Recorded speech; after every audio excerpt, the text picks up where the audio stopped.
Hello everyone, welcome back. So today we're going to be comparing these two piston guns. We got the FN Scar here and we got the SIG MCX.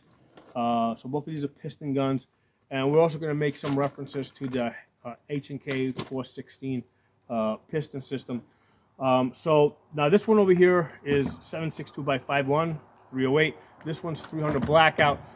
We're going to ignore the caliber because you can also get the Scar in 5.56, and you can also get the SIG MCX in 5.56. So both of these can be in 5.56. So we're going to ignore the caliber here, and basically the issue here is like if you wanted a piston gun, which one might be better for you? Okay, so first of all, let's say why would you want the piston gun? Okay, so main issue with the main advantage of the piston guns is that the gases stay up here where the gas block is.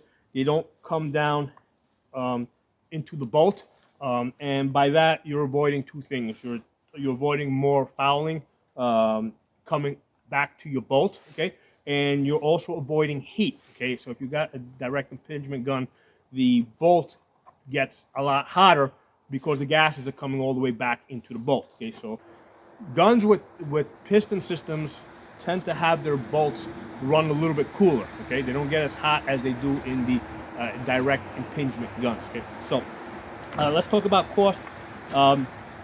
The Scars, they go anywhere from $3,000 to $4,000. Okay, the MCXs, we're talking $1,500 to $2,000. Okay, so by the way, the $3,000 price, I saw that on Palmetto's website, so that seems to be the cheapest place I have found to get a Scar. Okay, so why these things so expensive? I did a prior video where I took both of these guns apart.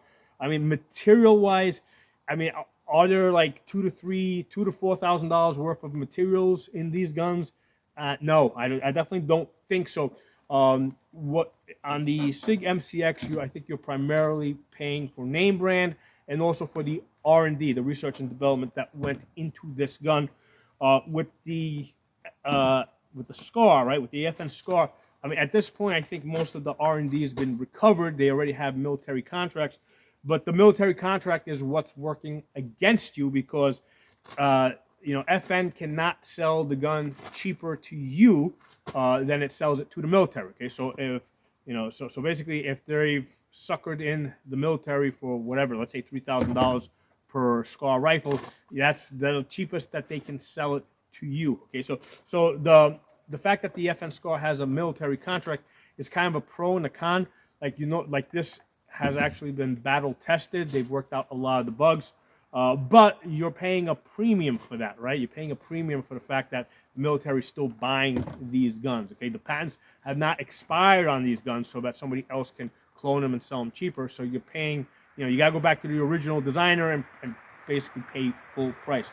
So the SIG MCX, cheaper, but has not been military tested. And what happens is through the military testing process, there's lots of things that kind of like get discovered that ordinarily would not be discovered. So, for example, when the FN Scar was submitted for testing on both the 16 and 17 version, what they found is that because these things have the side folding stocks, right? Both of these do. So what they found is that if you hit this hard enough over here, this would pop open. Okay, so that's what that was one of the issue on the original ones. Okay. And that was corrected. Okay. They also had other issues with the this is particularly on the Scar 16, which shoots 5.56. The 5.56 cases were getting caught up in the operating rod area. Okay, so they rectified that by just making a thicker operating rod so that the cases don't get stuck up in there. Another issue that came up with the Scar in testing was that the charging handle is really high to the optics and it can interfere. Okay, so again, these things were discovered early on. When the Scar was submitted for testing. The SIG MCX has not been through that. Okay, So if there's any issues with that, you're not going to know. I mean, I don't know how many. I mean, there's probably not too many people out there that have shot thousands and thousands and thousands of rounds through the SIG MCX the way the scars have been shot. Okay, you know, it's particularly like this one here is a 300 blackout, so again, tends to be more expensive. And there's only so many of these that have been sold. So again, you don't have a lot of people doing very high volume counts, so we can see what, you know, where the problems might be, or where, you know, where they might need to be improved. Okay, so let's move on. Let's talk. I want to talk about the stocks in the back. Now, both of these have the side folding stocks. The MCX, basically, you push down with your thumb, and it folds in towards your body. Okay. And one of the benefits, if you're a righty, that's great, because no matter how hard you push this over here, it's not going to collapse. If you're a lefty, okay, you could have that issue where under certain circumstances, it can collapse into your body, okay? If you get into some type of a grappling situation. And there's really no lock on this. It just kind of lifts open. So I definitely see, if this gets hit hard enough this way, I can definitely see it folding, but not for the righty. It's not going to fold up for the righty. So with the FN Scar, right, same deal here. With this one, if you're a righty and this gets hit hard enough, this could collapse like this. Now, this does have a lock on it, okay, so you would have to get hit pretty hard. And like I said earlier, this locking system was improved, because the earlier ones did collapse pretty easily. However, if you're a lefty, that's not an issue, because now this folds in towards your body. So no matter how hard this is hit here, it's not going to collapse on you. So that's one of the issues with the side folding stocks to be aware of. Now, me personally, I was never, and I got all sorts of AKs. I never felt an urge to put a side folding stock on any of my AKs. I prefer the M4 collapsible stocks. I do have one that is an underfolder that, like, I never use as an underfolder. I always just keep it fully extended. That's how I store it. You know, so I have never had, and this is more like me personal, I have never made use of AKs with folding stocks. I never was inclined to install a side folder on it when it did not have it. I found the collapsible, basically the collapsible is good, because sometimes I'll put people with shorter arms, right? You know, to adjust their trigger pull. So I do like the ability to collapse the stock. So that's like the first thing I changed on my AKs, but I just never felt the need for a side folder. Okay? So that's a personal thing. A lot of times people will talk about storage, like if they're traveling. I mean, if you side fold this, the gun is more compact. There's a couple of times when I was traveling and the bag was kind of small, and all I did was basically I just took the upper and the lower apart, okay, and that made the AR smaller, right? If you separate the upper and lower, you know it's a lot shorter. So that's one of the things I've done in the past with ARs. So again, me personally, never felt the need for a side folder. Now, like I said, both of these are collapsible. The Scar does have an adjustment here where you can raise the comb. Okay, so if you want to raise this higher, it does have that comb. I mean, I shot this a bunch.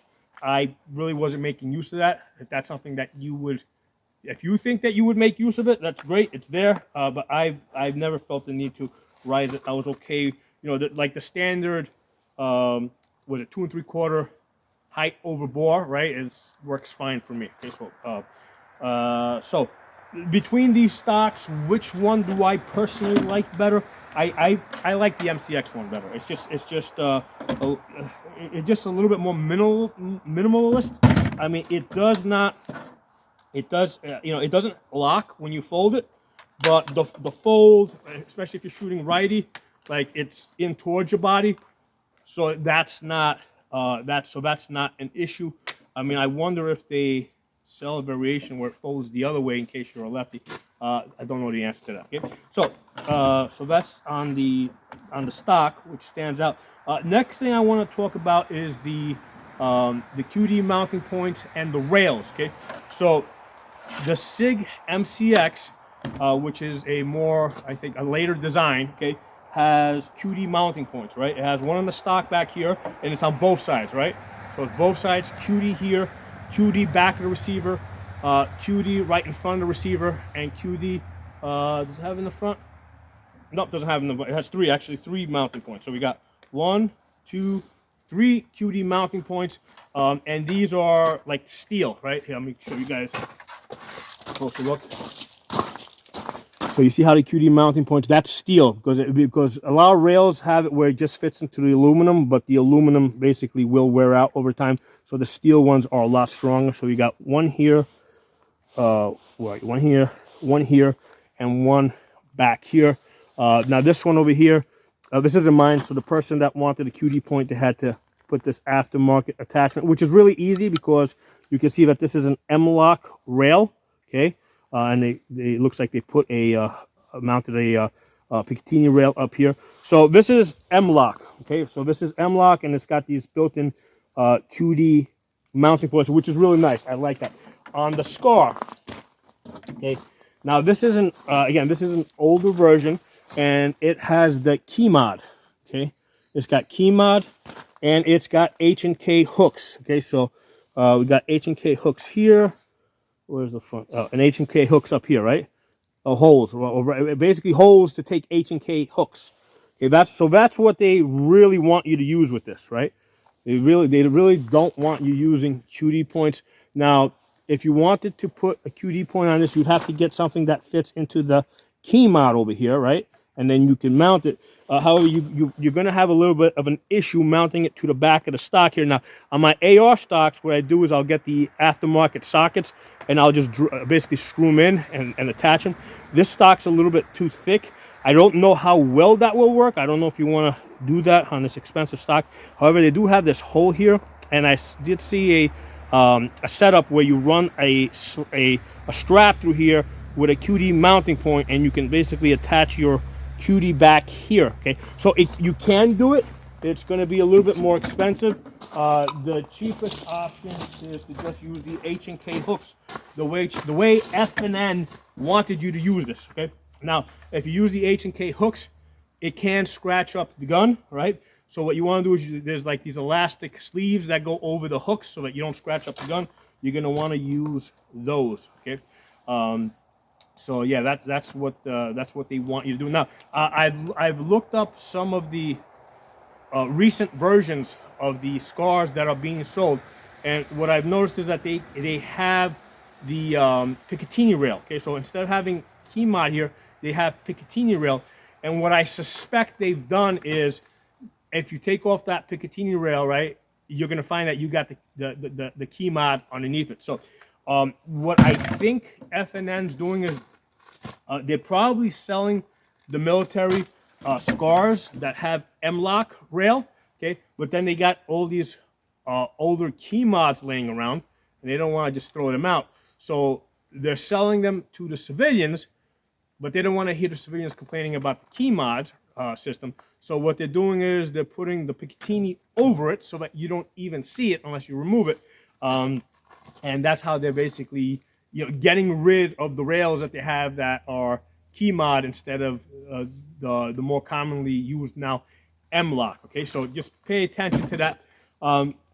Now this Scar over here, this piece over here, I believe is an aftermarket. It says Midwest Industries. Okay, so one of the things to be aware of is that with these aftermarket ones, right, it can interfere. If you flip up the front sight here, in order to adjust the gas valve, because the stock Scar has two positions.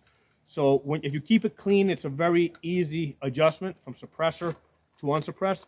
Keep it in the suppressor position, even if you're shooting without a suppressor, because there's enough gas there, you don't need the gun beating itself up anymore.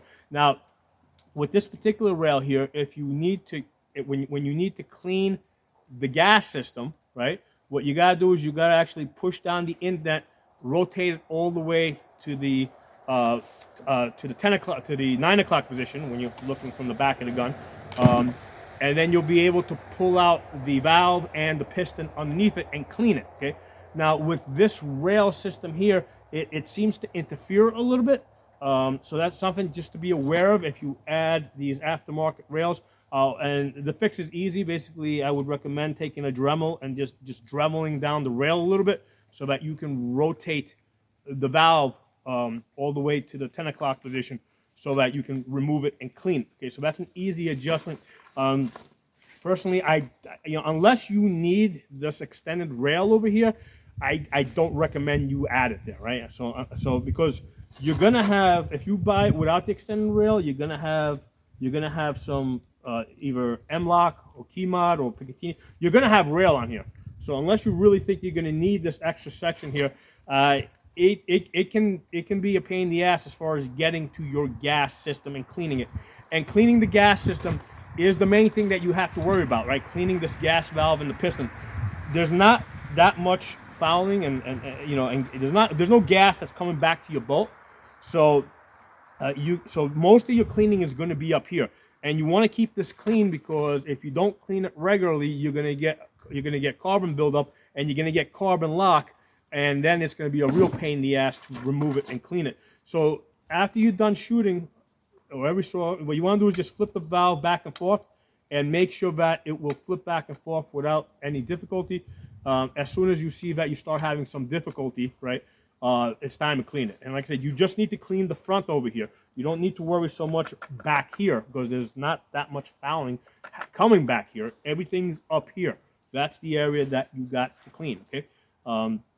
So I did a separate video where I took this gun apart. I'm not going to do it here, especially outdoors over gravel. I don't want to take that part over here apart because there's small parts in there, right? You got your valve, which is small, and you got the piston that's small, and I don't want to drop it over gravel. Okay, so we're not going to take that out here in this video.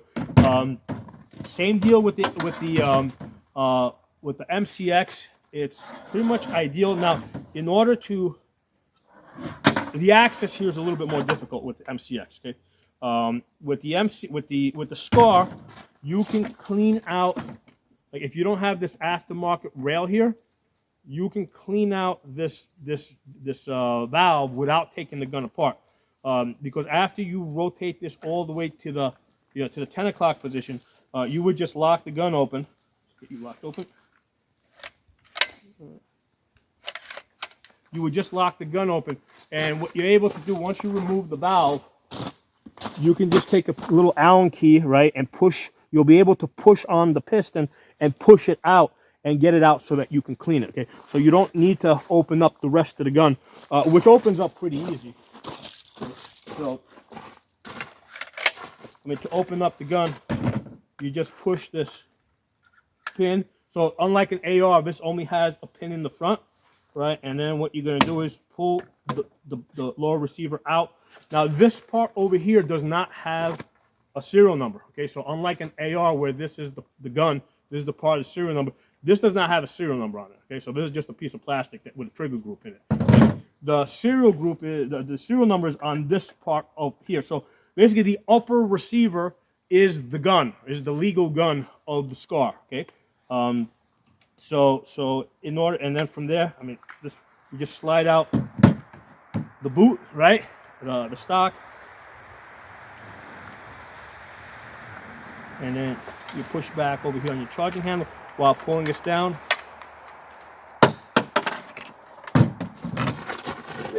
Okay, so that's our charging handle. This is the recoil spring. Okay, so one of the things I wanted to talk about, this recoil spring, I don't love it. Okay, let me give you guys a closer look at this recoil spring. So this recoil spring is like if anything was going to have a problem, I would think this would have a problem. This is about the size of or the thickness of an AK-47 recoil spring, and I have broken AK-47 recoil springs. Okay?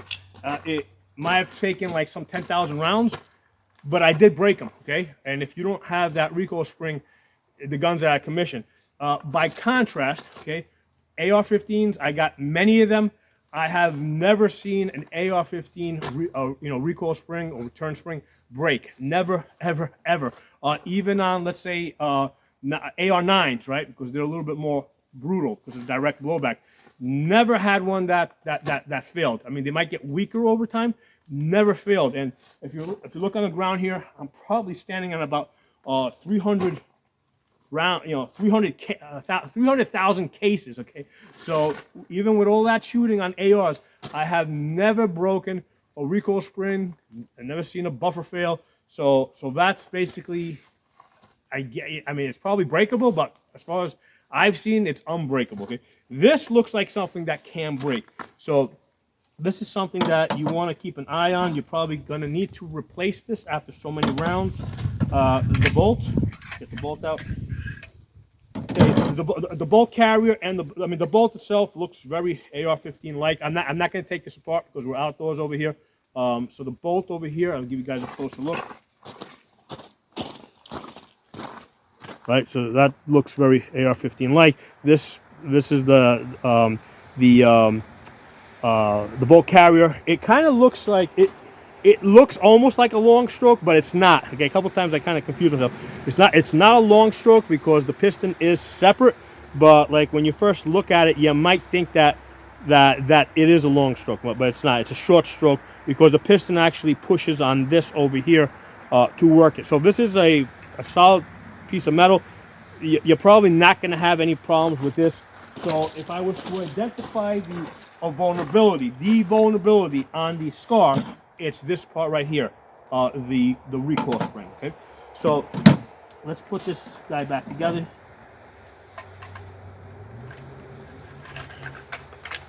So you got to pull the bolt forward. There you go. So the bolt, the charging handle can go on either side. The charging handle sits very high. So on this particular scar here, this ACOG has these Frankenstein bolts on the side here, right? You see how these, and there are other options, aftermarket options, but because these bolts are here, this charging handle, because it sits high, it has to be on this side because otherwise your hand would be running into these bolts, okay? So that's one of the drawbacks of having this reciprocating charging handle. If you have a big enough scope here, that charging handle is going to interfere with the scope. Okay, now they do have the non-reciprocating ones. Okay, you do have to pay extra money for it, but still, I mean, it's still going to sit high, and still, even with the non-reciprocating one, you still have to charge it. So if you have a big enough scope here and you go to charge it, you could run into some difficulties. They do have handles that curve down. Okay, which, you know, again, now it can interfere with other things like your hand. It shouldn't, because your hand's going to be mostly up here, but it could, let's say, maybe catch your sleeve or something if it curves down. So that's an issue with the reciprocating charging handle. Put this guy back together.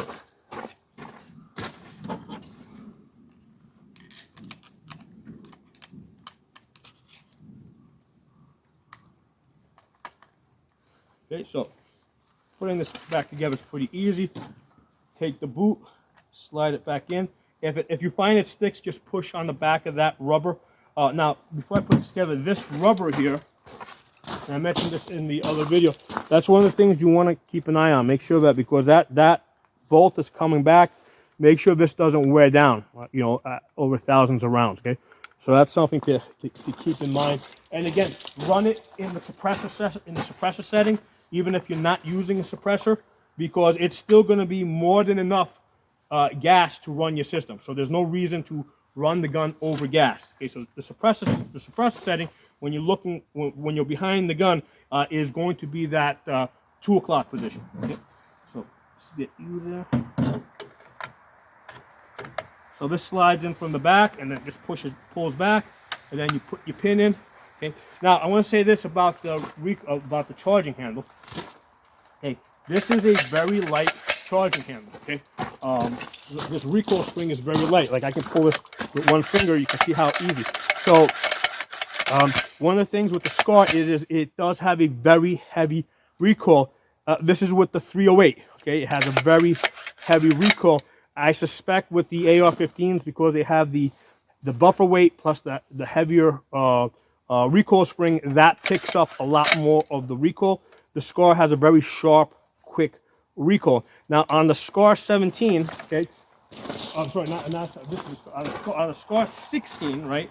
On a 16, which is the 5.56, one of the issues that came up in the military trials is particularly with the reciprocating charging handle, and particularly because this was so light, if it would hit anything, catch a piece of your clothing or something, basically the gun would stop working. Okay, so that was one of the issues that they ran into with the Scar 16, and between that and the cases getting stuck up in the up on top of the operating rod, that's why the military never accepted the Scar 16. Okay, with the Scar 17, those two things were not an issue because number one, the 308 cases are bigger, so they weren't getting stuck up in that operating rod area, and the other thing is because it has a lot more recoil. I mean, it could, even if it hit something, there was less of a chance that it would jam up just because there's just so much, so much power coming back from that 308 or 7.62 by 5.1 round. Okay, so the 5.56 version had that issue. The 308 version, not so much. Okay, so this is the Scar 17. So let's go to the MCX. Okay, so MCX. Okay, it has two takedown pins. Okay, similar to your AR-15. Let's punch these guys out. I'm gonna have to get a case to pull these up. All right, so you pull out the pins. Actually, the back has. Let me show you the back pin.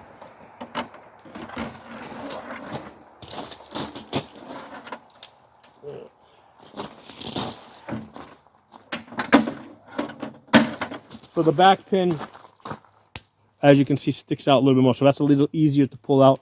The front one is like a standard AR-15. It's a little bit tighter on this. In general, the SIGs the pins tend to be a little bit tighter because the upper and the lower are a little bit tighter fitting.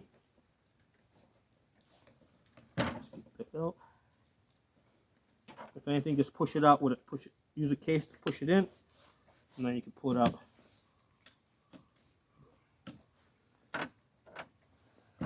Okay, so this separates. Okay, just like your AR-15. Now, as far as, let's take a look at the lower. This looks AR-15 mil-spec, but I've heard that different versions are and other versions are not.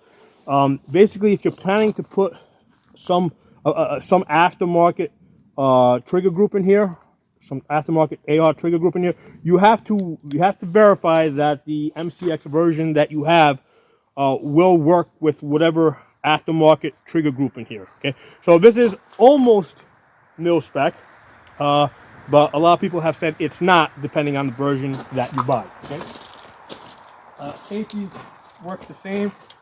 Let's see, if you drop the hammer, yeah, safety does not go on. Okay, so there's really not that much more to say about the lower, other than it does not have a buffer weight. It does not have that recoil spring, and it will side fold. Okay, so one of the nice things about having the buffer weight is that you can kind of tune the gun. Like if you want, a little bit less recoil, or if you want the gun to be able to work with under more adverse conditions, you can put a lighter buffer weight, you can put a heavier buffer weight, so you can use the buffer weight to tune it. So the MCX does not have a buffer weight. So since it doesn't have a buffer weight and a buffer spring, what does it have? Okay, so what it has is, this is the bolt. Okay, this is where the piston hits this, right, to cycle this, right? So, and this is the recoil spring. So again, this is the weakness, I think, of the MCX. Okay, and actually, one of the things I did when I started shooting this gun is I looked up MCX problems, and one of the first problems I found with the MCX is like this recoil spring having like blown up. Okay, like the back fell out and one of the springs was hanging out.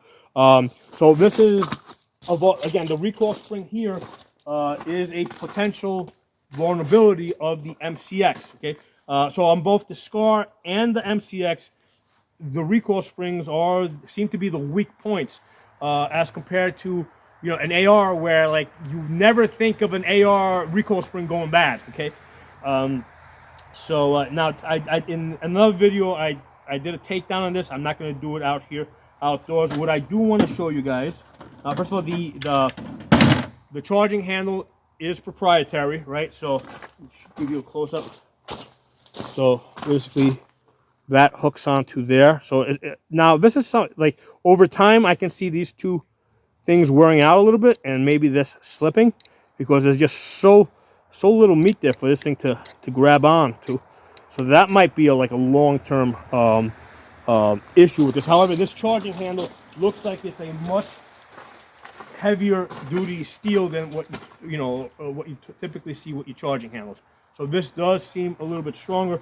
However, that is another area that I would keep an eye on. Recoil spring and the point where the charging handle and the bolt carrier make contact. Okay. Now, what I want to show you guys as far as getting to the gas valve to clean it, I have seen people that can kind of get their fingers in there and take it apart. I'm not able to do it. So once you take this apart, because basically the pin that holds the upper to the lower also locks the rail in place. So if you just hit it like that, you'll pull this forward. Okay, so that's how that comes apart. Okay, and then that's what allows you to access the gas valve. That's the adjustable gas valve. So again, this has two positions. Okay, so when you're looking from behind the gun, left is the suppressed position, right is standard. So I've been shooting it in the suppressed position, even though I don't have a suppressor on this, and the gun cycles just fine. Okay, so keep it in the suppressed position unless you have an issue where you need more gas, right? Because the gun will beat itself less. Now, in order to remove this and get to the piston to clean it, there's an indent here. You push the indent in, and then you turn, while you're holding the indent in, you turn this upside down, like all the way, and then now it will pull out, and then your piston will come out, and that's how you clean it. So, just like the scar, right, the bolt is not going to get dirty, okay, because the gases don't come back here. So, I mean, eventually you'll have to clean it, but most of the times when you're cleaning it, this is what you need to concern yourself with, right? You need to concern yourself with getting the gas valve off, getting the piston off, and cleaning this part, okay? And then every so often you can also clean the bolt, all right? So that's what you gotta concentrate on. So now to put this thing back together, okay, we're just gonna take this, line up the rail,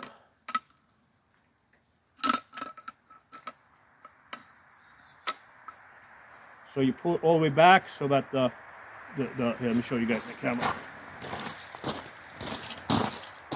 So basically, you just hit this to separate it, right? And then you see how those, once you line it up,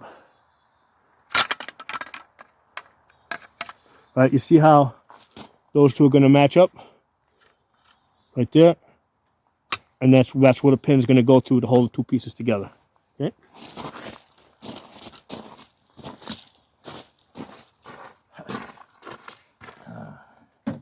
So let's get a charging handle in.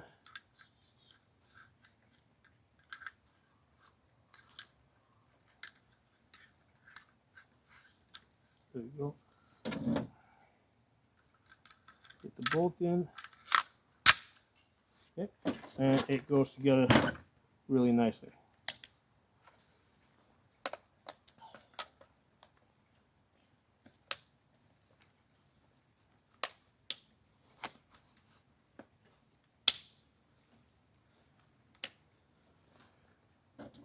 Okay, good. So, between the MCX and the Scar, okay, which one do I like better? Well, listen, if I was going to war, I would take the Scar because it's been military tested. I do find that the MCX is easier to work with, just because it's got M-lock, it's got QD points on it. So the MCX is easier to work with. However, I really don't trust that recoil spring that sits on top of the bolt. Okay, I think that's going to be, that can be an area of problems. All right, especially if you're running up high round counts. So here's the thing, like you might say, well, just get yourself a, an extra bolt, an extra recoil spring. Yeah, I don't know how much they are, but I'm sure they're not cheap. Okay, I like on a standard AR-15, your recoil springs I think are like somewhere between $3 and $5. The bolts you can buy a full, bolt for like $50, right, from Palmetto. So the parts on either of these two guns are not going to be cheap. Okay, so because of the recoil spring in the MCX, which I don't fully trust, okay, not that I've had a problem, okay, but it's just I see that as a point of weakness. I would go with the SCAR, okay, even though I don't like the recoil spring in this a whole lot more. I think it's bigger, right? Bigger things, bigger springs tend to break less. Okay, that's one of the things I have found just over the years. Bigger springs tend to be a little bit more reliable. So of course, the AR spring being the biggest tends to be the most reliable. Okay, and that's after, me personally having shot hundreds of thousands of rounds. Okay, and like I said, people say AKs don't break. I break AKs. I shoot them enough to actually break them, and I've broken the recoil spring on an AK-47, okay? And it wasn't American made, it was Romanian, okay? Now, how about the SCAR, the H&K 416, okay? So now, which to tell you the truth, between, if we have to go piston, right? And I haven't shot an H&K 416, I've seen the setup. I like that the best, I think, because it utilizes the same recoil spring as standard AR-15. It utilizes the same buffer weight, right? So you can adjust it from the back using the buffer weight. That's something that you can't do with either of these two designs, okay? And there's actually two companies that make aftermarket piston kits where you could just take any Palmetto and kind of upgrade it to a piston system, and I think they cost something like $250 to $300. Okay, and what you would do on that is you remove the gas block, you put on a different gas block, you put on the bolt that they give you. Right, the bolt will be similar to the bolt that's in this SIG MCX with minus that recoil spring, because that piston needs to hit the bolt. And then there's an operating rod. So I've seen somebody actually do the upgrade, and it seems pretty simple. Now, I don't know how reliable an aftermarket piston, piston upgrade would be, right? Would I take that to combat? No, because it hasn't been tested enough. It's just an aftermarket add-on. However, the H&K 416, right, or whatever the civilian version is, that has gone to combat.